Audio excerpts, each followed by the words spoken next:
السلام عليكم، عاملين ايه يا حبايب قلبي؟ يا رب كلكم تكونوا بخير. النهارده هنعمل مع بعض المكرونه البشاميل بطريقه سهله جدا. ان شاء الله يعني كلكم تعرفوا تعملوها للي بيدخل المطبخ لاول مره. النهارده معانا اللحمه المفرومه. الاول مكوناتها: الطماطم متقطعه قطع وفلفل، تقدري تستغني عنهم عادي، بس انا بعملها كده بتبقى جميله جدا. الفلفل الالوان، ومعانا بصل مبشور ومعلقه صلصه، وكمان البهارات بتاعتنا: شوية جوز الطيب مع بصل باودر وتوم باودر وبابريكا وملح وفلفل وجنزبيل، وفي الملاحات الصغيرة دي شوية زعتر وكمان فلفل أسمر. البيبي بيزعق مش عارفة ليه. وعايزين مكرونه طبعا على حسب النوع اللي انت بتستخدميه. انا بستخدم برفيتو، سواء اللي هو القلم او المايله، في شكلين بتقدري تعملي بينهم منهم المكرونه، وكمان تقدري تعمليها بالسباكيتي لو بتحبي. وجبنه موتزاريلا، النوع ده ممتاز. وللبشاميل بتاعنا هنحتاج لبن، وهنحتاج من 6 ل 8 معالق دقيق، وبيضايه عشان القيمه الغذائيه بتاعتنا تزيد شويه. وفي نوع تاني من البشاميل ان شاء الله هعمله لكم مع اكله تانية، اللي هو البشاميل الكريمي. ولو عايزه تستغني عن البضايه بتستغني عنها. يلا مع بعض نشوف اول خطوه، هي تعصيج اللحمه. ازاي بنعصجها؟ هنحتاج طبعا سمنه او زبده. كده حطيت البصل وعليه شويه بهارات، خلاص عرفت التكه بتاعتي، وعليه شويه قرفه عشان يدي طعم. كده قلبته لحد ما خد لون معايا. كده نزلت بالطماطم والفلفل، وهحط عليهم شويه فلفل واقلبهم في البصل علشان ياخد الطعم. كده قلبتهم، هقلبهم شويه تاني يعني لحد ما احس ان هي استوت شويه، وبعد كده هحط اللحمه. ده شكلها. هنزل بقى باللحمه. كده اللحمه يا حبايبي نزلت عليها بالبهارات، وحطيت الزعتر، بس ما حطيتش الثوم البودر والبصل البودر، هنحطهم قبل ما نقفل عليها على طول. نقلبها دلوقتي. اللحمه كده خدت لون، ممكن احط لها البصل والثوم. ممكن بدل الثوم البودر تقطعي عليها ثوم صحيح عادي، مفيش مشاكل، وممكن تستغني عن الثوم نهائي، مفيش برضه مشكله. هنزل كده بمعلقه الصلصه، خلاص، وهحط عليها شويه سكر صغيرين عشان يثبت الحموضه. حبايبي هتبتدي اللحمه تستوي بعد ما قلبتها، هتاخد لون بسيط جميل قوي، بيبقى لونه حلو جدا، وفي نفس الوقت بدات تطلع الميه بتاعتها. بس عشان ما تشطش مني وانا عايزاها تستوي، هحط شويه ميه صغيرين جدا عليها علشان بس ايه تستوي معايا. وطبعا ادوق واشوف لو عايزه بهارات تانية ولا لا. والوصفه دي انا بستخدمها هي بتبقى لوحدها كوجبه مع مكرونه سباكيتي بالصلصه، بس بدل البصل المبشور بعمله بصل طرنشات، بيبقى شكله حلو، وبتبقى وجبه متكامله، وممكن ازود عليها فلفل تاني وخضار تاني. كده انا نقلتها على العين اهدى شويه، هغطيها واسيبها بقى تستوي مع نفسها لحد ما اخلص اللي ورايا. تستوي معانا. حطيت حله فيها ميه وعليها معلقتين زيت علشان المكرونه لما تغلي هننزل فيها المكرونه بتاعتنا. الميه غليت، هنزل بالمكرونه بتاعتي خلاص، وهحط عليها، حطيت النص كيلو كله، وهحط عليها معلقه ملح او معلقه ونص ملح، واسيبها بقى لحد ما تستوي.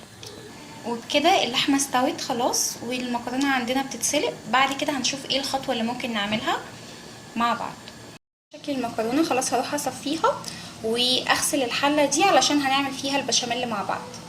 هي الزبده كده ساحت او السمنه، عشان البشاميل يطلع معاكي ناجح اتبعي نظام المعلقه والمعلقه او النص بالنص. يعني مثلا هتحطي 3 معالق سمنه يبقى 3 معالق دقيق، او 6 معالق دقيق، يبقى بتزودي في الدقيق وبتقللي في السمنه النص بالنص لو انت حباها مش دسمه قوي. لكن لو عايزاها دسمه وعادي بتحطي المعيار بتاع المعلقه اللي انت عملتي بيها الدقيق تعملي بيها السمنه، وبتتحط بالشكل ده، هي بتسيح خلاص.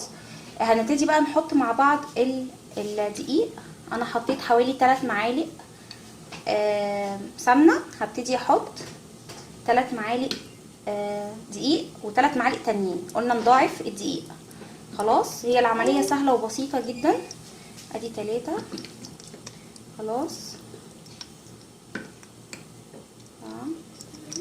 5 تقريبا دول بقيه الدقيق بتاعنا. خلاص.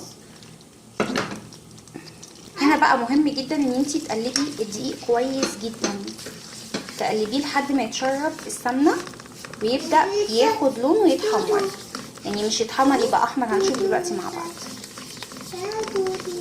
ده البيبي بتاعي بيتكلم. خلاص هقلبه كويس ونشوف مع بعض.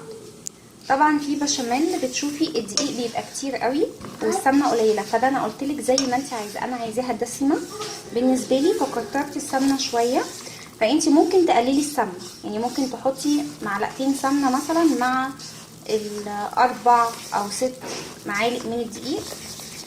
خلاص ببقى بعمله كده لحد ما اشم ريحه تحت. اعملي الحاجه كويس. خلاص بعد كده هتهدي النار، انا كده كنت معلياها، ههدي النار خالص خالص خالص على اوطى درجه. خلاص الوقت ده بتبداي بعد ما توطي خالص بتحطي اللبن واحده واحده. خلاص وتقلبي بالمضرب على طول، تحطي حاجه بس خلاص. فانا هيبدا عشان السخونه بتاعه الدقيق واللبن بحطه بارد. بعد كده حطيت كميه اللبن بتاعي كلها، وشايفين بتضربي بمضرب سلك زي ده، تفضلي تقلبي لحد ما يدوب، يعني تحطي اللبن بايد وتضربي بايد. انا بس عشان بصور، فانا بعتذر جدا والله لاني للاسف مفيش مكان احط عليه الستاند عشان اصور. اوكي كل حاجه مليانه كده فهو ده التقل اللي انا عايزاه حبايبي. خلاص هنا بقى هحط له شويه ملح وفلفل وشويه جوز الطيب كده حطيته. طبعا تقل البشاميل زي ما انت حابه، في ناس بتحطه خفيف، في ناس بتحبه تقيل، زي ما انت حابه. خلاص ده كده لونه ابيض. انا هحط عليه بقى دلوقتي، هكسر عليه البضايه وهحط عليها شويه فلفل واحطها على البشاميل على طول. بعد ما قفلت تماما بحط البيضه، مجرد ما تحطيها تبداي تقلبي بسرعه بسرعه عشان البشاميل سخن فممكن البضايه تستوي فيه، خدي بالك من النقطه دي كويس. خلاص كده البشاميل بتاعنا بقى جاهز. هنبتدي بقى نشوف هنعمل ايه في المكرونه بتاعتنا. هنا هستخدم صينيه بايركس وادهنها بالفرشه كلها. خلاص هي دي الصينيه. خلاص هجيب نص المكرونه مش كلها واحط على النص ده معلقه بشاميل بالشكل ده، وهقلبهم كلهم بالبشاميل اللي انا حطيته كده. قلبتهم هحطهم بقى في الصينيه البايركس بتاعتنا. والقاعده بتاعه البايركس دهنيها بالزيت، مفيش اي حاجه تانية دهنتها بيها كده حبايبي. هبتدي بقى احط اللحمه عليها المفرومه، اديها من جميع الجوانب بتاعتها كده، وهبتدي ان انا افرد اللحمه بتاعتي على المكرونه كلها. خلاص بس ما وديهاش للاخر قوي. بعد كده برشلها شويه موتزاريلا عليها. خلاص انا بحب كده طبقه ورشه بشاميل في النص. خلاص وبعد كده هنرجع نحط الطبقه التانية من المكرونه. بعد ما اترصت كده الطبقه اللي فوق هبتدي احط عليها البشاميل بتاعي وافرده. وهنا ممكن في البشاميل اللي انت هتحطيه اخر طبقه ممكن تحطي فيه بيضايه لوحده عشان يحمر، دي حاجه تانية يعني كقيمه غذائيه تانية زياده. يبتدي كده تسويه بالبشاميل وتدخلي على الجوانب بتاعته. خلاص هعمله بس عشان مش عارفه اعمل والكاميرا انا ماسكاها. خلاص الشكل ده. وما تنسيش طبعا تمسحي الجوانب، وخدوا بالكم ان البايركس لازم ما يجيش عليه ميه، وكمان عقبال ما تعمليها تكوني مجهزه الفرن ومولعاه، يعني تقيديه لحد ما تخلصي عشان تدخل الفرن. بعد كده هرش الجبنه الموتزاريلا عليها، وده كده شكلها حبايبي. هتدخل بقى الفرن وناخد بالنا ايدينا ما تبقاش مبلوله واحنا بنمسك البايركس عشان ما يطقش، ونشوفها بقى بعد ما تطلع. نسيت اقول لكم ممكن تعملوها كده وتغلفوها بالورق النايلون وتحطيها في الفريزر او التلاجة لحد ما تيجي بلاش البايركس في الفريزر عشان ما يطقش برضو، ممكن تحطيها على الرف لو هتعملي عزومه.